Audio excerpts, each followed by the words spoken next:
Ankleshwar Panoli railway station નજીક ચાલુ ટ્રેનમાં મોબાઈલ સ્નેચિંગના પ્રયાસ દરમિયાન ટ્રેનમાંથી પટકાતા 32 વર્ષીય યુવાનનું મોત નિપજવાના મામલામાં ચોંકાવનારા સીસીટીવી ફૂટેજ સામે આવ્યા છે। અંકલેશ્વરના પાનોલી રેલવે સ્ટેશન નજીક ચાલુ ટ્રેનમાં મોબાઈલ સ્નેચિંગના પ્રયાસ દરમિયાન ટ્રેનમાંથી પટકાતા 32 વર્ષીય યુવાનનું સારવાર દરમિયાન મોત નિપજ્યું છે।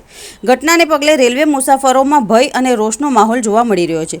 મૂળ રાજસ્થાનનો 32 વર્ષીય અશોક ગુર્જર જયપુર બાંદ્રા ટ્રેનમાં સુરત તરફ જઈ રહ્યો હતો।